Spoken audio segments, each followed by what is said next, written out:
Hello friends, welcome to my channel. Now you are a self-independent. আজি topic health department job. DHS DME apply কেনেকৈ কৰিব লাগে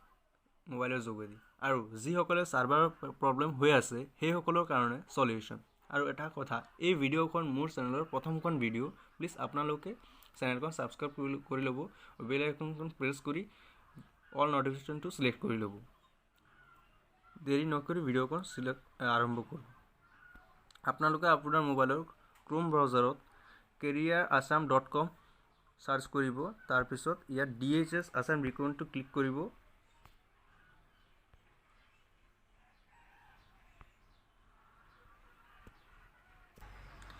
কৰাৰ পাছত অকমান স্ক্ৰল কৰি তলৰ ফালে যাব তলৰ ফালে গৈ ইয়াত লিখা আছে অনলাইন এপ্লিকেশন সাৰ্ভাৰ 3 কোন সিলেক্ট কৰিব কাৰণ আন বাকিবিলাক সাৰ্ভাৰ 3 কোন ফাস্ট কৰে চলে মই ক্লিক কৰিছো ইয়াত আহি গ'ল government of Assam combined application form feeling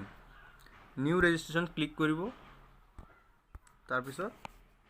next কৰিব নেক্সট কৰাৰ পাছত ইয়াত আহিব candidate personal information name full name of the candidate as per certificate of marksheet বা certificate যেটো নাম স্পেলিং আছে হেতুই লিখিব ভুল নকৰিব ইয়াত লিখিছো মই যিজন এপ্লাই কৰি আছো ক্যান্ডিডেটস ফাদাৰ নেমখন লিখিব ক্যান্ডিডেটস মাদাৰ নেমখন লিখিব ক্যান্ডিডেটস ডেট অফ বাৰ্থখন ইয়াত এনেকৈ সিলেক্ট কৰিব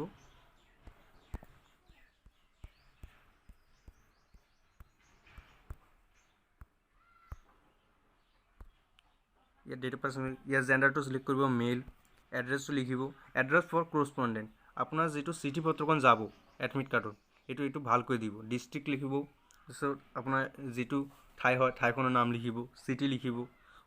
ডিস্ট্ৰিক্টটো ইয়াৰ পৰা সিলেক্ট কৰিব আপোনাৰ এৰিয়া পিন কোডটো যেটো হয় এটো লিখিব মোবাইল নং অফ দা ক্যান্ডিডেটৰ মোবাইল নম্বৰখন দিব তাৰ পিছত ইয়াত কোড আহিব এটা সেন্ড ওটিপি ক্লিক কৰিব এটা ভেৰিফাই কোড আহিব কোড ৰিপ্লাই ভেৰিফাই কৰি ল'ব অল্টাৰনেটিভ কন্টাক্ট নম্বৰ আৰু এটা ফোন নম্বৰ দিব email address for candidate email এড্ৰেছখন ভুল নকৰিব ভালকৈ দিব nationality of the candidate Indian physical identification mark আপোনাৰ যদি কোনো মাৰ্ক থাকে বা দাগ থাকে ইয়াত মেনশন কৰি দিব ক্যাটাগৰি অফ দা ক্যান্ডিডেট আপুনি যদি জেনাৰেল হয় জেনাৰেল সিলেক্ট কৰিব এসসি হলে এসসি আপোনাৰ যেটো হয় হেতু সিলেক্ট কৰিব do you belong to physical challenges বা দিব্যাংগ আপুনি যদি দিব্যাংগ হয় তেনেহলে ইয়েস দিব আৰু নহলে নো দিব whether candidate is permanent resident of Assam আপুনি যদি permanent of resident Assam হয় তেনে ইয়েস দিব নহলে নো দিব department of DME grade 3 do you want to apply for department of DME আপুনি যদি এপ্লাই কৰিব বিচাৰে তেতিয়া ইয়েস দিব মই ইয়াত ইয়েস দিছো তাৰ পিছত আপুনি যদি do you want to apply for department of DME technical to apply কৰিব বিচাৰে টেকনিক্যাল পোষ্টৰ বাবে তেতিয়া ইয়েস দিব ইয়েস দি প্লাই আপুনি ইয়েস সিলেক্ট কৰিব আপুনি যেটো পোষ্টৰ বাবে এপ্লাই কৰিব বিচাৰিছে মই ইয়াত টেকনিক্যাল অ্যাটেন্ডেন্ট টু সিলেক্ট কৰিছো do you want to apply for department of DME non technical পোষ্টৰ বাবে যদি আপুনি এপ্লাই কৰিব বিচাৰে তেতিয়া ইয়েস দিব ইয়াত ইয়েস দি প্লাই পোষ্টখিনি সিলেক্ট কৰিব আপুনি যেটো পদৰ বাবে এপ্লাই কৰি আছে মই ইয়াত গেছমেন দিছো মাট্ৰন মাজিউম কিপাৰ তাৰ পিছত আৰু ডিপাৰ্টমেন্ট অফ DHS গ্ৰেড 3 আপুনি যদি এপ্লাই কৰিব বিচাৰে তেতিয়া ইয়েস দিব এনেকৈ গুটিকিনি এটো মই নো দিছো মই সিলেক্ট কৰা নাই আপুনি ইয়েস কৰিলে ইয়েস সিলেক্ট কৰিব do you apply for department DHS আপুনি যদি এপ্লাই কৰিব বিচাৰে তেতিয়া DHS ক্লিক কৰিব আপুনি যেটো পোষ্টৰ বাবে এপ্লাই কৰি আছে হেতু পোষ্ট সিলেক্ট কৰিব মই ল্যাপটপ ইনজেক্টৰ দিছো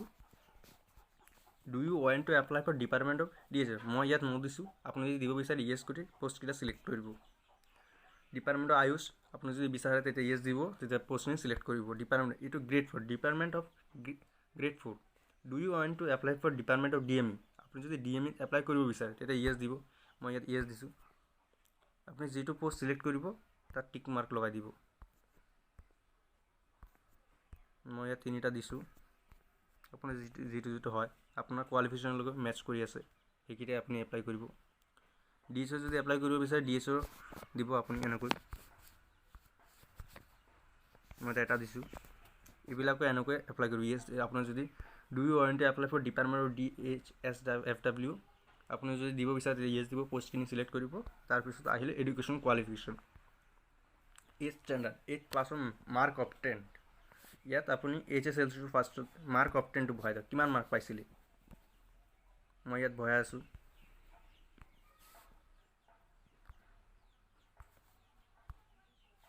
ইয়াৰ 8% ভৰাই আছে 66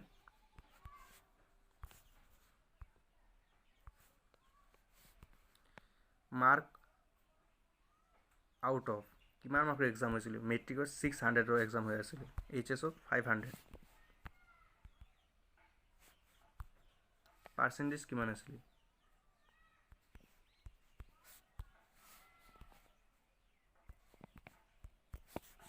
যিমান পাইছিলে এইটো ভুলকৈ নিদিব এইটো শুদ্ধ কৰি দিব মই ইয়াত আনুমানিক এটা দিয়া আছোঁ আপোনাৰ যিটো হয় আপুনি সেইটো ভালকৈ দিব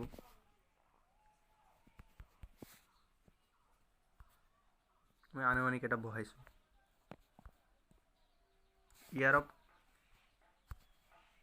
অফ পাছিং আপুনি ইয়াৰ অফ পাছিংটো ভালকৈ দিব মই ইয়াক ভিডিঅ'টো ডাঙৰ হৈ অলপ স্কিপ কৰি আছোঁ মই মোৰ নেম অফ দ্য কলেজ মই মোৰ ডিটেইলছখিনি ভৰাই দিছোঁ আপোনালোকে ভৰাব আপোনাৰ upload photograph and signature introduction ফটোখন JPG ফৰ্মেট হ'ব লাগিব সাইজটো 50 KB তলত হ'ব লাগিব হাইটটো 250 পিক্সেলৰ পৰা 320 ভিতৰত হ'ব লাগিব আৰু যেটো ভূমিক 150 পিক্সেলৰ পৰা 220 হ'ব লাগিব ছিগনেচাৰটো 30 KB তলত হ'ব লাগিব এটা মই আপলোড কৰি আছোঁ ফটোখিনি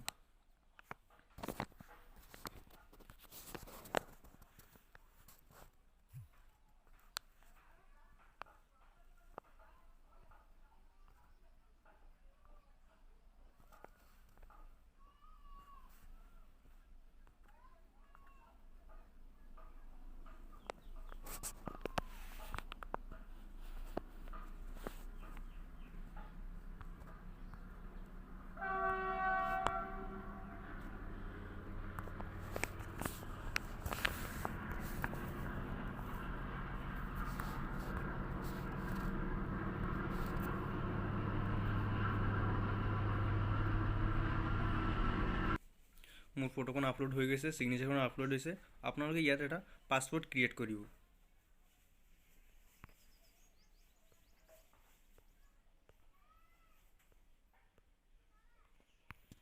ক্ৰিয়েট কৰাৰ পাছত ডিক্লাৰেশ্যন অফ দা ক্যান্ডিডেট ইয়াত টিক মাৰ্ক লগাই দিব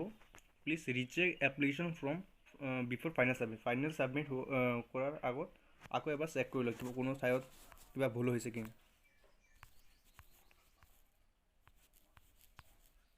তাৰপিছত ফাইনাল সাবমিট কৰি দিয়ক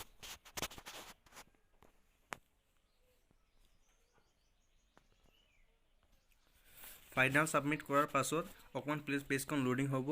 তাৰপাছত আপোনাৰ এটা একনলেজমেন্ট ওলাব তাত এটা ইউজাৰ আইডি দিয়া হ'ব ইউজাৰ আইডিখন দি আপুনি লগইন কৰিব আকৌ লগইন কৰাৰ পাছত আপোনাৰ মেইন এপ্লিকেশ্যন ফৰ্মখন ডাউনলোড কৰি প্ৰিন্ট কৰি ৰাখি দিব আপোনাৰ তাত থ্যাংক ইউ আপোনালোকৰ যদি কোনো অসুবিধা হয় আপোনালোকে মই ডেসক্ৰিপচনত মোৰ WhatsApp নাম্বাৰখন দি দিম আপোনালোকে তাত মেসেজ কৰি মোক খুদিব পাৰে মই সহায় কৰিম ভিডিঅ'টো ভাল লাগিলে লাইক শেয়াৰ এণ্ড কমেন্ট কৰিব